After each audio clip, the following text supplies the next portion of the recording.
Psicología por la Autónoma de Madrid y doctor en Psicología por la UNED.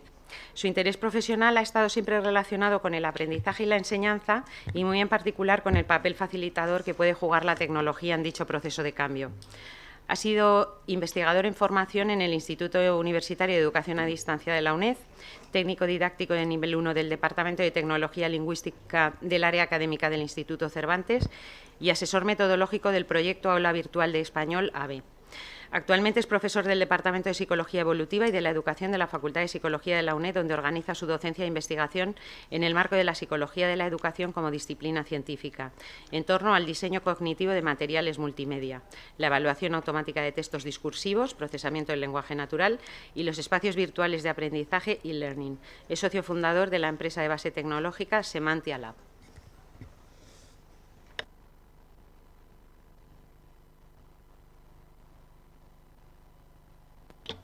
Sí. Bueno, muchas gracias, Isabel. Muchas gracias por vuestra asistencia. Encantado de estar por aquí y representando a este grupo de trabajo que, como veis, está compuesto por 4 personas. Lo que yo voy a desarrollar en los próximos 40 o 50 minutos, intentando dejar un espacio amplio para preguntas, si es que tuviera el suficiente interés, es hablar sobre o presentar esta herramienta GRubric, que es un evaluador automático de contenido semántico de textos discursivos, es decir, textos, en este caso, textos escritos, pero que están escritos con completa libertad, pertenecen a una temática, responden a un ejercicio o a cualquier enunciado que haya propuesto, en este caso, dentro de la docencia, un profesor o una profesora, y lo que nos va a hacer es simplemente pues, evaluar el contenido, en qué medida ese contenido es correcto y tiene un grado de suficiencia. Y también informa de un feedback. Pero antes de entrar en ese apartado voy a referirme a algunos aspectos más teóricos, más de fundamentación, porque no es una tecnología así que funcione por la buena, sino que por detrás hay un diseño, hay unos fundamentos de instrucción importantes. Y además esos fundamentos están ligados a 2 componentes muy señalados en el ámbito relacionado con el aprendizaje, que es la escritura y es justamente la evaluación, utilizando la evaluación como una herramienta excepcional para aprender, no solamente para evaluar o medir, sino también para una herramienta de ayuda para los estudiantes. El esquema que voy a seguir pues, es el que está apareciendo en pantalla. Voy a comenzar con ese primer epígrafe, escribir para aprender, señalando que la escritura pues, es una actividad pues muy exigente. Cuando se lleva a cabo es intelectualmente muy exigente, porque requiere de que se pongan en marcha pues, muchos recursos cognitivos en la persona. Escribir, una forma de describirlo, pues y escribir adecuadamente o ser un escritor competente, pues es, entre otras cosas, saber trasladar a un texto una porción de nuestro pensamiento. Y eso se puede hacer mejor o se puede hacer peor y en muchos planos, son muchos los que están inmersos ahí.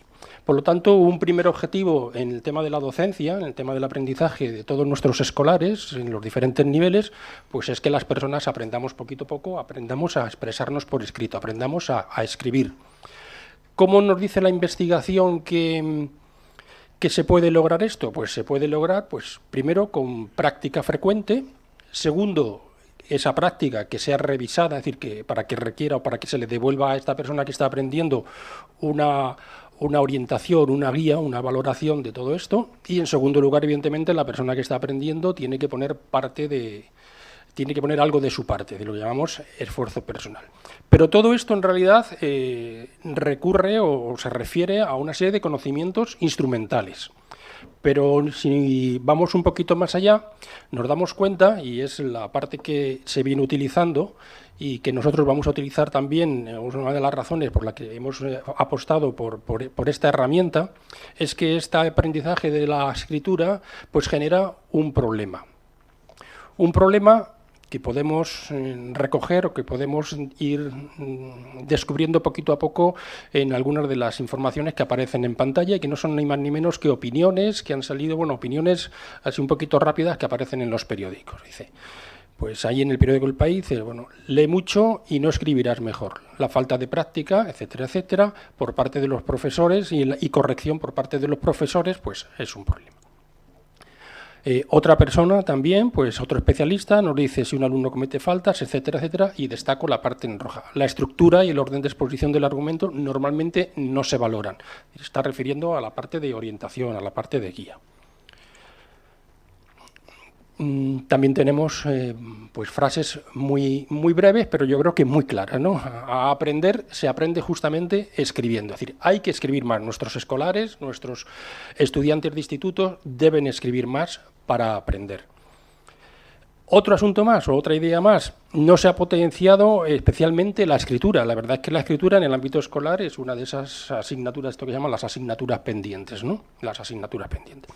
La práctica, otra vez vuelvo a incidir, la práctica es imprescindible. Otra opinión más de otro especialista, los profesores no dedican el tiempo suficiente a explicar a los estudiantes. Y por último, ya apartándonos un poquito, pero ensalzando esa situación o esa visión de la escritura, que es realmente importante, porque la escritura, como decíamos antes, es poner en un papel parte de nuestro pensamiento, ¿no? Es, como dice también este especialista de la Universidad de Colorado, bueno, dice que para él la escritura es una ventana abierta al pensamiento y podemos utilizarla de muchas maneras. Bueno, pues ya tenemos algo definido el problema. Y el problema principalmente tiene que ver con ese segundo elemento. O sea, a los estudiantes, a las personas que están en todos los centros, en todos los niveles, podemos ofrecerles una práctica frecuente, ellos pueden esforzarse, pero necesita que esa práctica sea revisada y le aporte un feedback para saber qué aspectos tiene bien, qué aspectos puede mejorar, qué aspectos debe reforzar todavía más para poder continuar en una línea.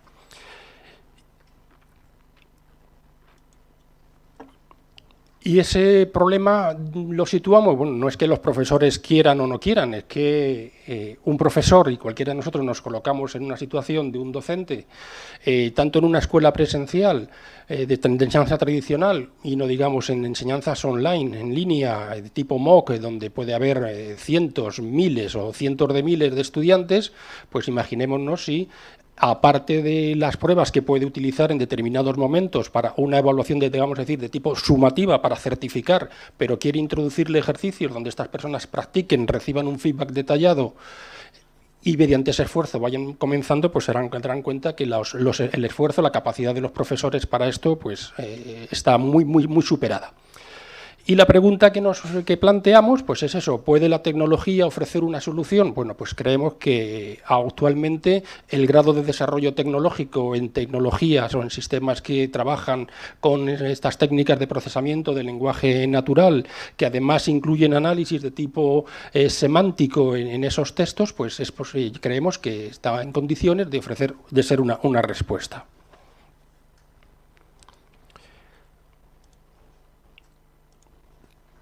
Estábamos aquí, pero también podemos ver la escritura con otra gran ventaja, con otra gran cualidad. Las personas, al tiempo que aprenden a escribir, pueden utilizar la escritura como una herramienta excepcional para aprender, porque recordemos que cuando tenemos que trasladar esa parte del pensamiento a un texto, no solamente es necesario tener esos conocimientos instrumentales, sino también es necesario saber algo sobre lo que se está escribiendo, lo que son conocimientos temáticos, pero la escritura también nos obliga a tener en cuenta otro tipo de cosas que tienen que ver también con el pensamiento.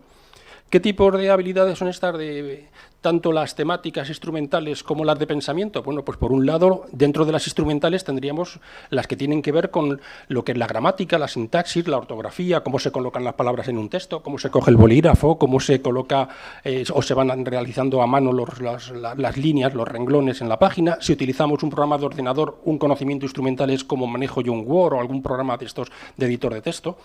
Y si evidentemente tengo que escribir sobre electricidad, porque es una cosa que tenga que ver con electricidad, pues tengo que saber de electricidad, de geografía, de historia, pero también tengo que tener en cuenta otra serie de cosas que van algo más allá, que es lo que tiene que ver con el tema de las habilidades, de actividades de pensamiento. Las personas que cuando escriben no solamente adquieren conocimientos temáticos, sino que también llevan a cabo entrenamientos en cuanto a su razonamiento, en cuanto a esas habilidades de pensamiento.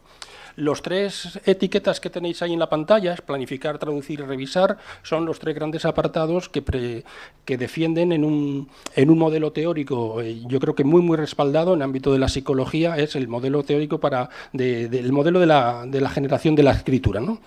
Entonces, nos dice que un buen escritor en estos estudios que vienen realizando los especialistas, en las que comparan qué es lo que hace un escritor competente y cómo lo hace o qué cosas hace en esas mismas tareas un escritor principiante. Entonces, uno de los estudios muy clásicos es comparar esos expertos con principiantes, de cara a identificar con los expertos las cosas que funcionan, ver qué le falta a los principiantes y proponer programas de intervención sobre los principiantes para mejorar su competencia escrita, ¿no?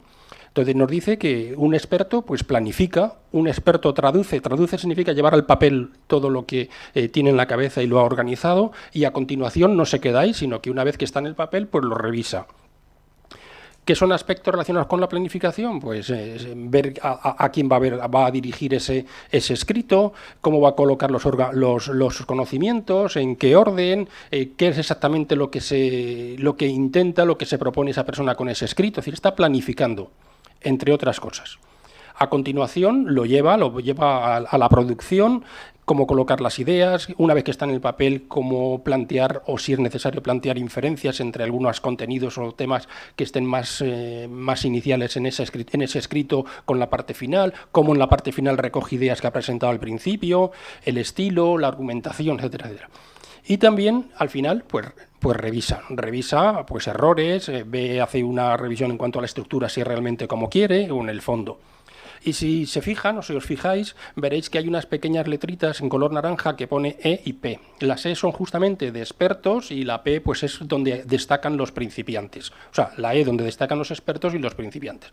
La investigación lo que nos dice es que los expertos, que paradójicamente serían los más competentes y por tanto quizá serían los que menos necesidad tienen de planificar, pues justamente son los que más planifican. Es decir, que el principiante, aparte de necesitarlo más, encima planifica poco, se lanza sobre el papel o el ordenador a escribir.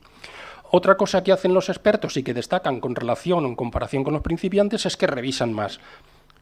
Les hacen menor falta, pero todavía revisan más su escrito. Y además hay una diferencia importante. En esa revisión que también aparece o que también se encuentra en los principiantes, resulta que la revisión del principiante es una revisión superficial, que se ciñe a ortografía, si hay errores de concordancia entre las palabras y bueno, cosas de ese tipo.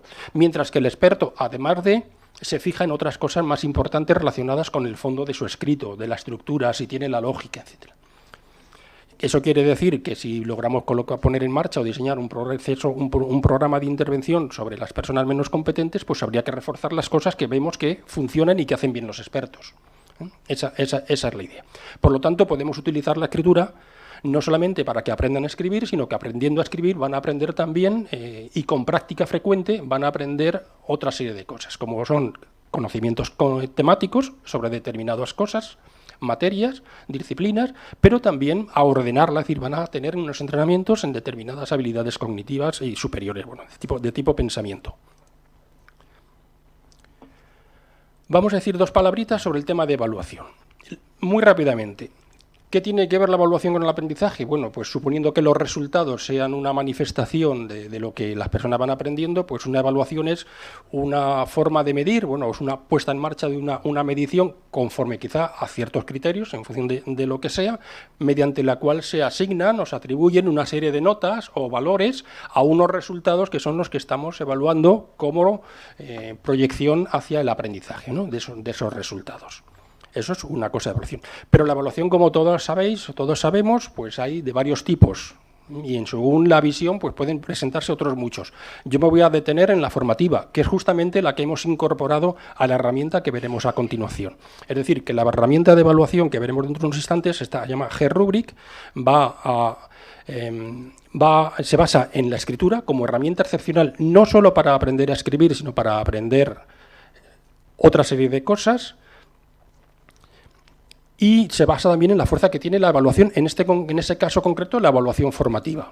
La evaluación formativa, que como sabéis es aquella que tiene lugar dentro del propio proceso, que se centra más en el proceso que en los resultados y que debería tener varias, o responder a varias características. Ser informativa, personalizada, por supuesto no sirve lo mismo para todas las personas, conviene que no se demore mucho en el tiempo, es decir, no dar un feedback de algo que se hizo hace 2 semanas o 3 semanas, y además conviene que, si es formativa, pues en un cuatrimestre no se presente una evaluación o dos, sino que sea un poquito más frecuente para que los pasos, las etapas estén un poquito más próximas y el estudiante vaya poco a poco peleando y enfrentándose a su aprendizaje, ¿no?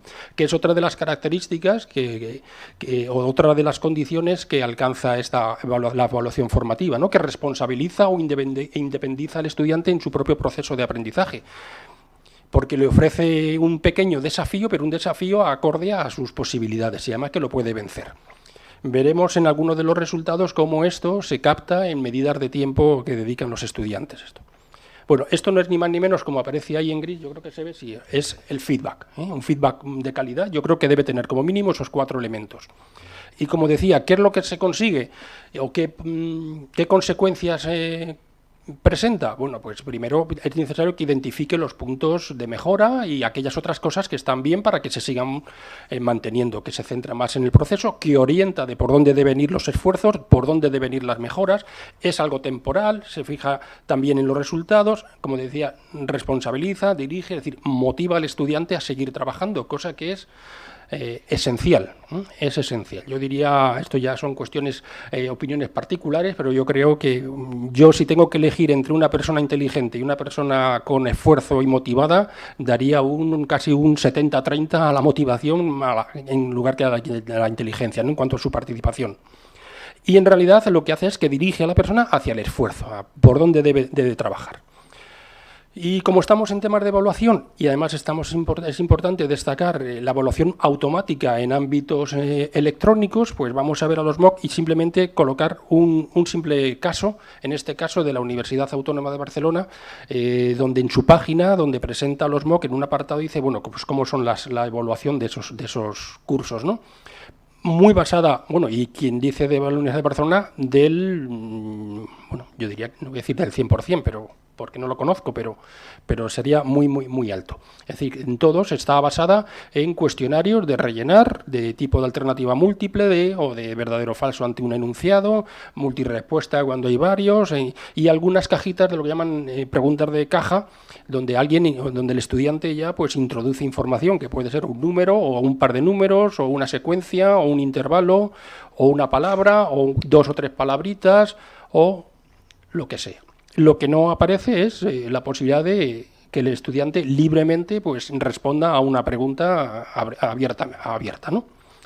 A continuación, para compensar un poquito este apartado de los cuestionarios y que no sea todo rellenar, marcar X o rellenar pequeños cuadros de texto para textos, pues hay evaluación por pares, que ya saben que es que los trabajos se distribuyen entre los demás estudiantes para que otros humanos pues ofrezcan una evaluación al trabajo que ha hecho una persona, ¿no? Humanos, pero humanos en formación, no el profesor. Para eso se asisten de la elaboración previa de rúbricas y luego pues también la autoevaluación, es decir, que cada estudiante se haga una revisión en profundidad de su propio trabajo y llegue a unas conclusiones, también ayudándose de una rúbrica. Y en un estudio que aparece aquí abajo del año 2014, en el que se analizaron 150 cursos con determinadas características sobresalientes, pues el porcentaje de herramientas que utilizaban en cuanto a la evaluación pues era el que vemos aquí. Ese rojo pues son cuestionarios, el rojo un 76% es cuestionario. Y otros apartados también, otros colorines, como veis ahí, también son cuestionarios, pero combinados con autoevaluación. Pero en fin, al final el cuestionario está muy presente. Voy a volver y vamos a ver la tecnología. Entonces, dejamos claro la importancia, o por lo menos es lo que yo he pretendido dejar claro, la importancia del tema de la escritura. No es solamente escritura porque los sistemas informáticos sea el medio más cómodo, porque podría ser también de manera verbal, pero la escritura tiene esas características. A diferencia de la información en formato verbal, la escritura tiene otra gran ventaja también, y es que es más lenta de producir, con lo cual, porque el estudiante no se le pide que conteste correctamente en 20 segundos. Tómese usted 1 minuto, tómese usted 10 minutos, tómese usted 1 hora o 2 días, o sea, lea documéntese en ese material del curso, en ese material complementario o donde sea, y conteste tranquilamente en su casa a ese enunciado, a ese ejercicio que le ha planteado su profesor, y escríbalo, y cuando usted lo escriba, lo lanza para evaluar. Entonces, la escritura también tiene ventajas importantes sobre la comunicación verbal o respuestas verbales. Entonces, dejamos por un lado la escritura como una pieza clave, dejamos por otro lado la evaluación formativa como otra pieza clave y vamos a hacer un pequeño nexo, un paréntesis para ver el asunto de la tecnología. ¿Qué es lo que hay por debajo? ¿Cómo funcionan estas herramientas informáticas? Pues en primer lugar son, como decía hace un ratito, son herramientas que están basadas en el procesamiento del lenguaje natural. El lenguaje natural es un lenguaje, pues podría ser escrito, pero tal como lo hablamos, donde no hay paréntesis, no se procesan paréntesis, no se procesan formas de, que no me sale la palabra, ahora la perdí, se me ha ido, bueno, entonaciones, perdón, no se procesa por supuesto entonación, que sí que tiene el verbal, aunque hay algunas pruebas, no procesa números, no procesa ecuaciones matemáticas, es lo que es lenguaje natural, ¿no? Y a partir de ahí, bueno, pues es un modelo computacional que se basa en una pequeña idea, ¿no? Sí, muy destacada, para que las personas que no lo conocen, pues que sepamos un poquito de lo que estamos hablando. Hay por ahí una idea que quiere decir que, o sea, que es la que tenemos en pantalla, estaba liando, que las palabras de un campo semántico normalmente suelen encontrarse físicamente reunidas en los textos. El sistema lo que hace es recoger esas palabras en esos procesamientos que lleva a cabo y lo que hace es destacar esas palabras y también relacionar y buscar relaciones y fuerzas de relación. Básicamente esa sería, así explicado por un Lego, esa sería una de las claves del procesamiento del lenguaje natural. Por supuesto, a partir de ahí se ponen en marcha una serie de análisis, una vez que está la información ya representada matemáticamente, se ponen en marcha una serie de análisis también de tipo matemático, donde se hacen reproducciones para hacer la representación. Básicamente lo que se trata es de lo que tenemos escrito en papel, trasladarlo a un formato matemático para representar los términos de esos materiales escritos, representarlos matemáticamente por medio de vectores. Y un vector, pues podríamos representarlo en un espacio de 3 dimensiones, pues en ese prisma que tenemos ahí. Ese dominio, es decir, ese grupo de documentos que han sido procesados y sus palabras, sus términos importantes están ya representados ya no en palabras, sino en vectores, pues podría ser un dominio de ciencias naturales, ¿de acuerdo? Y ese dominio de ciencias naturales pues podría tener el concepto serpiente representado en ese vector en rojo, el concepto zorro en ese vector azul y el concepto pato en ese vector verde. Una vez que están representados matemáticamente los vectores, pues yo puedo calcular cercanías, distancias, ángulos, proyecciones, en fin, muchas cosas. Y si yo cogiese otro conjunto de documentos, lo que vamos a llamar ya un corpus de conocimiento sobre un dominio, pero que en lugar de ser ciencias naturales fuera literatura infantil, pues podría ser el que voy a representar a la derecha. Lo represento en 3 dimensiones para que como humanos lo podamos comprender. El sistema suele trabajar es n-dimensional y suele trabajar con unas 200 y pico dimensiones. Pues podríamos encontrar que en la representación de ese corpus, en ese dominio de literatura infantil, pues los conceptos han variado de lugar, ¿no? Donde antes, serpiente es el vector rojo en la izquierda, pues aquí aparecería en otro lugar. Sin embargo, antes zorro y serpiente estaban separados y aquí el zorro y serpiente pues parece que están más próximos, mientras que pato pues sigue allí a su aire, ¿no? ¿Por qué podrían ser distintos? Pues en la parte de ciencia y naturaleza, que es un dominio de ciencias de naturaleza, pues no sé, la serpiente pertenece a los ofidios, el zorro pertenece a los mamíferos y el pato pues pertenece a las aves. Sin embargo, esos mismos conceptos tienen otra representación en otro dominio. ¿Por qué pueden estar zorro y serpiente? ¿Por qué pueden estar más juntos? Pues pueden provenir de las fábulas. ¿Qué pueden tener en común? Que sean 2 animales con cierta malicia, con cierta inteligencia amplificada o que se obtiene de las fábulas. Es decir, que son 2 conceptos más próximos en un dominio, pero no lo son en otro. Por lo tanto, quiere decir que la importancia de la especificidad del dominio es fundamental. Supongamos que ya tenemos esos espacios ahí y a partir de ahí pues podemos trabajar con todos sus conceptos. La arquitectura.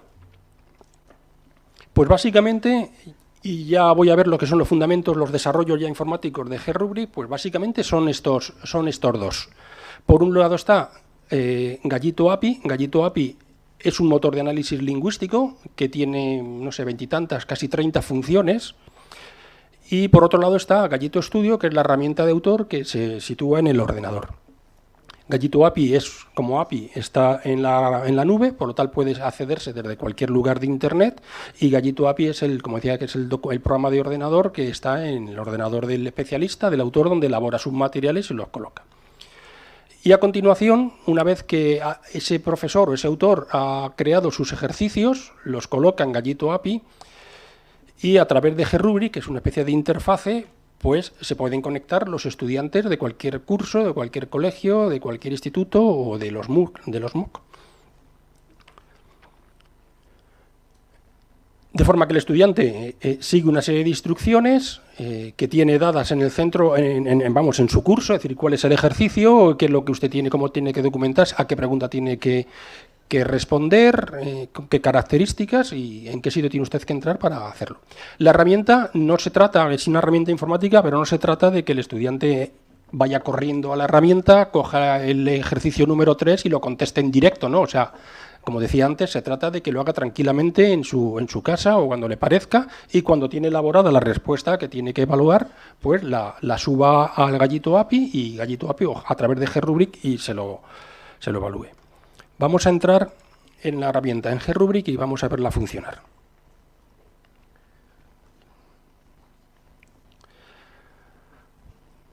Bueno, esta es la pantalla inicial de GRubric. Ya habéis visto que es grrubric.com, la dirección. Aquí abajo en la parte inferior tenéis un botoncito que es posible crearse un usuario de prueba que le da acceso a unos cuantos ejercicios para que simplemente los pruebe. Bueno, pues el usuario...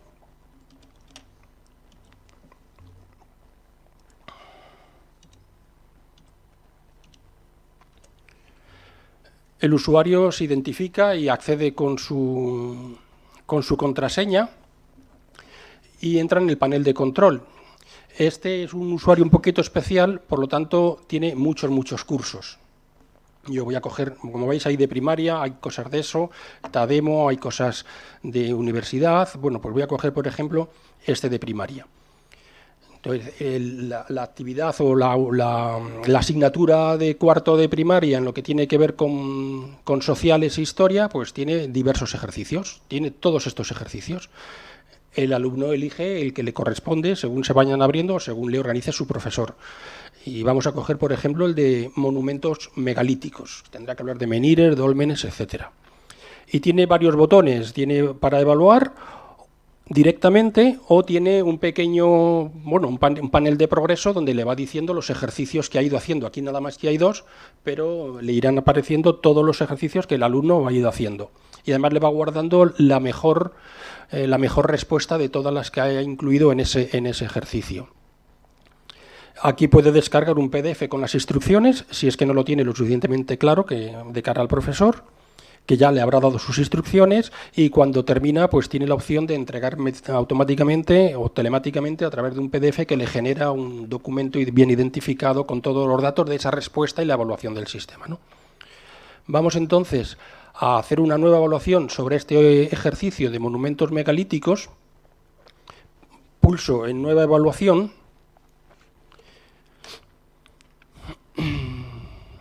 Y me lleva al panel de trabajo. Este es el espacio de trabajo.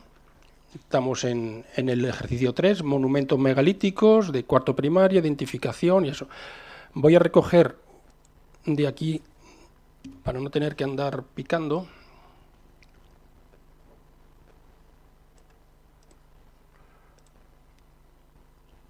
Bueno, voy a coger, por ejemplo, este texto. Más o menos desde aquí. Yo qué sé.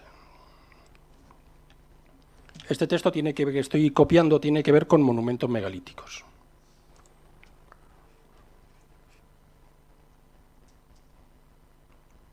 ¿Dónde lo he abierto? Aquí en este sí. Bueno, pues el estudiante ha leído su tema, tiene bien preparado ya el material, lo ha comprendido, ha preparado una respuesta. En este caso el ejercicio le dice también que debe ser una respuesta, yo creo que es como máximo de 100 palabras, o sea que es una respuesta breve. Lo tiene en su ordenador Lo puede haber hecho de manera individual o de manera colectiva, con otros compañeros, dentro de clase o fuera, y cuando tiene su respuesta, pues va y la pega en su herramienta de trabajo. Entonces, pues como haría cualquier profesor, dice, a ver, profe, ¿qué me pone?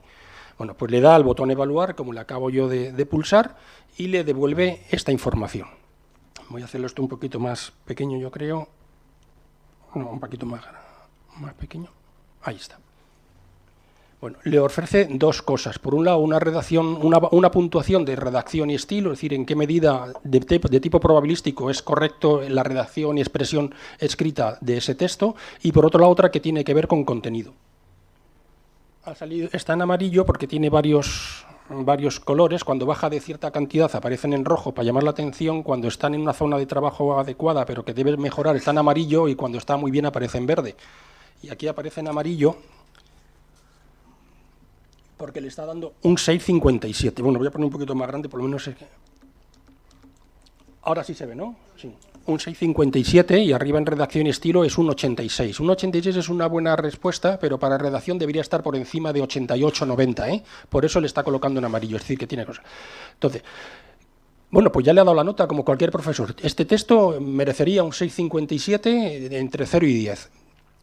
Pero si pulsamos aquí, vamos a una información un poquito más detallada. Estamos en evaluación formativa. No se trata tanto que el alumno sepa que tiene un 6, que es importante, como dice, bueno, y mi próximo intento, ¿cómo lo hago? Lo que no he dicho es que el profesor, cuando genera un ejercicio de esto, puede decir, pues quiero que mis estudiantes lo hagan una vez, o lo hagan 3, o lo hagan 7. Y además lo van a tener abierto 40 minutos o 2 días o una semana. Lo que se trata es no tanto que el estudiante saque enseguida un 8 o un 9, sino que vaya trabajando y vaya descubriendo matices y vaya practicando la escritura y además con contenido. Pues lo que le está diciendo aquí abajo, que son esas rueditas azul, es que el profesor ha dicho que para esa pregunta, que tenía que ver con esos monumentos megalíticos, debería responder en esas poquitas palabras, debería responder de qué son los monumentos megalíticos y qué tipos.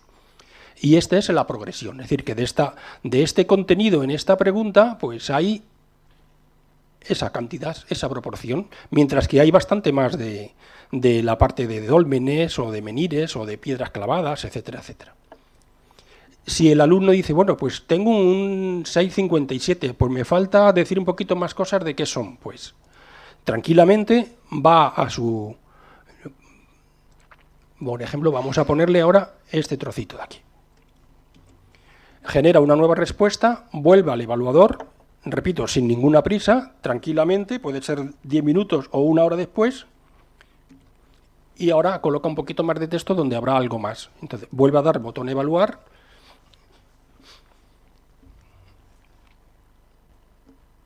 vamos a dejarle, y tiene un 5,53, ha bajado un poquito. ¿Por qué ha bajado? Pues ha bajado porque ha elevado algo el apartado, la parte de contenido de qué son, pero ha perdido mucho de información en cuantos tipos que había antes. Entonces, sabe que tiene que mejorar esta cuestión. ¿Y cómo puede mejorarlo? Pues si pinchamos en este otro icono, pues el sistema le dice, veo que en tu respuesta parece que alguna idea no la desarrollas con suficiente no sé qué. Fíjate en la lista de palabras y decide a ver si te sirven. Y el sistema le ofrece estas palabras, menhir, dolmen, cromlech, clavadas, cubierta, losa, círculo, de forma que el estudiante pues vea si esas palabras le sirven para mejorar su siguiente respuesta en esa línea, por supuesto también con la ayuda de los materiales que tiene.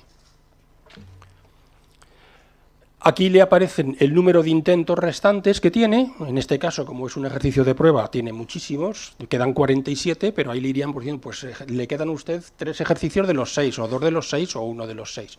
Cuando usted considere que ha terminado y ha llegado la mejor respuesta, pues le da el botoncito este de aquí, al botoncito, ¿dónde estamos?, que tenemos aquí de entregar, y generaríamos el PDF para entregar. Bueno, pues básicamente esta es la herramienta. Por debajo lo que hay también es un sistema de diálogo basado, bueno, que pone en marcha un bot, que no lo he utilizado, pero es un bot en tiempo real el que va creando además esos mensajes personalizados en función de la respuesta de cada uno. Vamos a volver entonces a la presentación.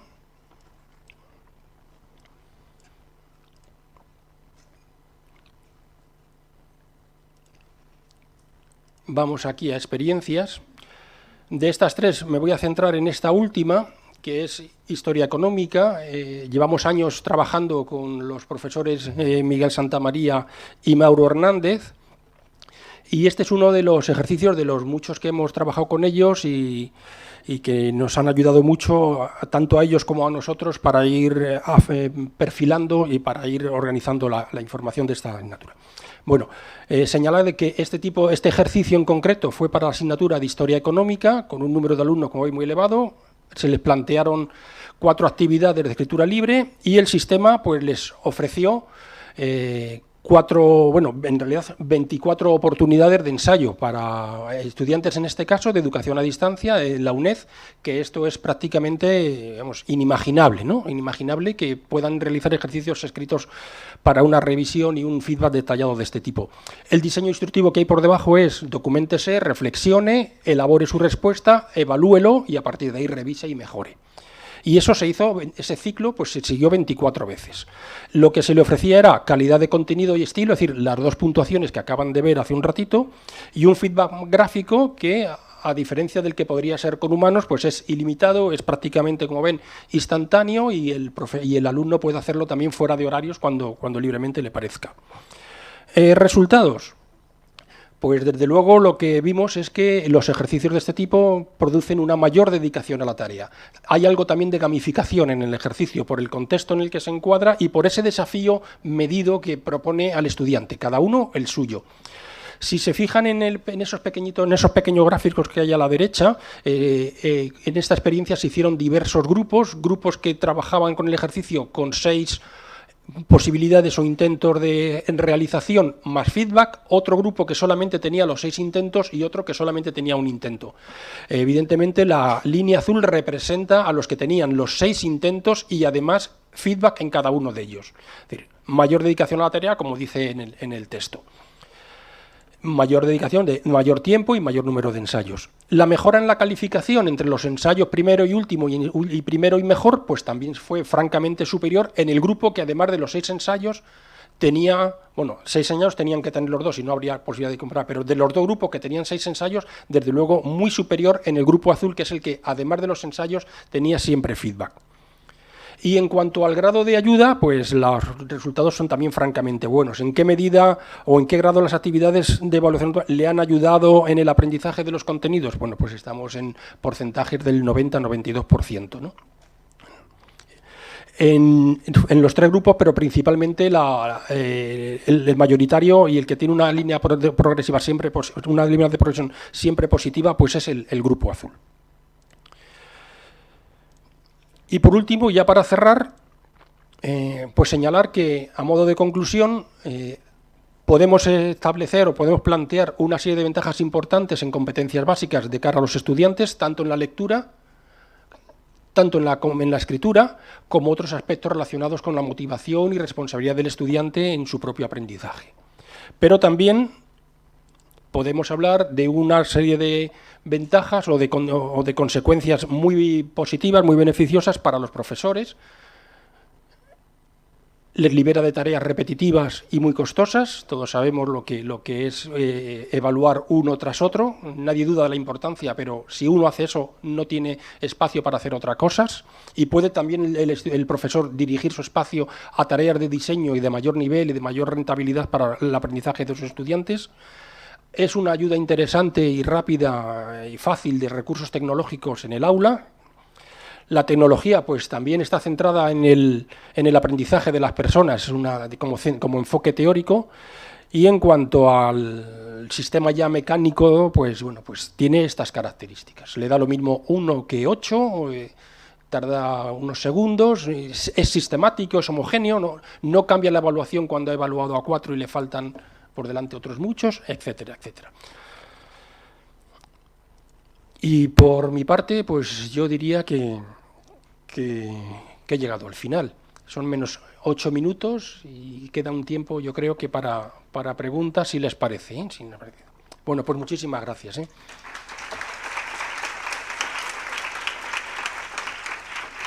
Muchas gracias.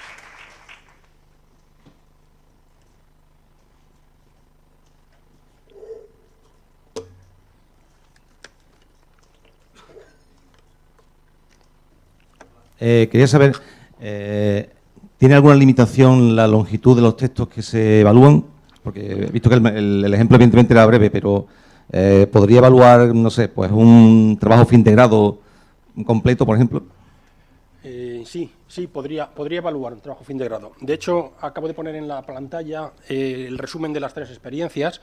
Si se fijan en la primera, que tenía que ver con psicología de la educación, del grado de psicología, fue un modelo muy diferente a este G-Rubric, y lo que se hizo fue utilizar de esas 20 y tantas, casi 30 funciones del API, se utilizaron 3 o 4 de ellas. Pero fíjense que era, por ejemplo, la respuesta era una respuesta de 1.500 palabras, pero podía haber sido de 3.000, o sea, podía haber sido de 3.000. O sea que sí que puede. Creo que es importante. ¿Dónde tengo esto? Creo que es aquí. No.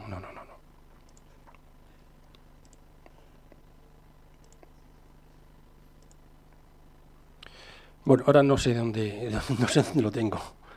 Creo que es importante señalar que el docente, que no es especialista de esta herramienta, puede elaborar, a la medida de su curso, de las necesidades de sus estudiantes, puede elaborar los ejercicios que le parezca, pero no tiene que programarlos, ni tiene que meterse en códigos ni en cosas extrañas. Solamente necesita tener claro sobre qué quiere elaborar un ejercicio de escritura, de respuesta abierta, sobre qué quiere preguntarlo de su temática, para elaborar el enunciado de una buena respuesta o de una tarea, que es lo que tenga que realizar el estudiante. A continuación debe tener muy claro qué requiere cómo es una buena respuesta a ese enunciado o a esa tarea que él ha planteado, y escribirla, con lo cual está definiendo el contenido de una respuesta que le merecería, según él, el autor, máxima nota, y además está definiendo qué contenidos debe tener esa respuesta, que son los que él ha plasmado. De forma que la tercera cosa, además del enunciado y la elaboración de esa respuesta modelo, debe identificar en esa respuesta cuáles son las ideas principales que quiere que el alumno luego se cerciore. Es todo el trabajo que debe de realizar el docente. Es decir, como el que haría para elaborar cualquier ejercicio en su clase o en su curso online, sin necesidad de esta herramienta, pero sería exactamente lo mismo. Un segundo. Antes hablábamos, Chema, que esta herramienta, cuando hablábamos antes de empezar, que no es solo para evaluación, sino que también además corrige, o sea, hace corrección como un corrector de texto, y también podría detectar algo de plagio o tal, ¿no? Sí, bueno, vamos a ver. Por un lado está lo que hemos llamado la aplicación esta que está en la nube, que es el motor de análisis, que tiene un número de funciones elevado. Según las funciones que tú elijas, pues puedes diseñar herramientas distintas para distintas funciones. G-Rubric está utilizando, creo que, 3 funciones de ese API, pero tiene otras muchas más y que pueden utilizarse de otras maneras. Efectivamente, una de las funciones es la detección de plagio. Es capaz de... Pero ya no sería G-Rubric, es una de las funciones que hay, pero la tiene incorporada, sí. Es detectar el plagio entre un documento y otros 100, o entre los 100. Y además el funcionamiento es muy, muy rápido. Y te ofrece un índice entre 0 y 1, bueno, entre 1 y 100, de grado de originalidad o grado de plagio entre ambos, como uno lo quiera llamar, ¿no? Si uno es positivo, el otro pues es... de manera que puede servir para hacer una selección y decir, bueno, pues de estos 100 trabajos, los que estén por encima del 30%, 35% de plagio, pues los voy a revisar, porque puede ser que respondan a plagio, no a contenidos que tengan que ver y tengan que estar repetidos porque dependen de una temática o lo que sea. O sea, que puede uno revisarlo, ¿no? Y en cuanto a ortografía o calidad o corrección en la redacción, G-Rubric no es un especialista, o sea, no está enfocado a eso, aunque da esa puntuación. Como he dicho hace un momento, creo que lo he señalado, es probabilístico. El lenguaje es enormemente complejo y hay pues construcciones que pueden ser marcadas como falsos negativos, ¿no? O falsos positivos. Entonces es probabilístico. Hace tres análisis, uno con reglas, reglas ortográficas, hace otro que tiene que ver en comparación con corpus de español, etcétera, y de ahí saca una puntuación. De ahí que la puntuación de redacción de G-Rubric, que va de 0 a 100, sea bastante exigente. Y que deba ser superior a 80 y tantos puntos, sí.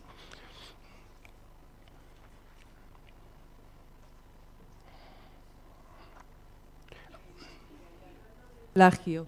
¿También puede detectar el plagio hacia contenidos externos? ¿Se le puede decir que lo compare Bueno, con...? puede, pero hay que proporcionárselos, claro. Hay que proporcionárselos.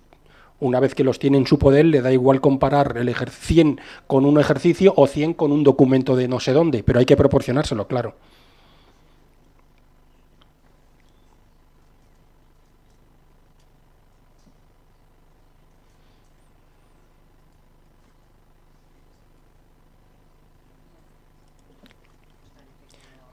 Muy bien, bueno, pues muchas gracias, sí, muchas gracias, sí.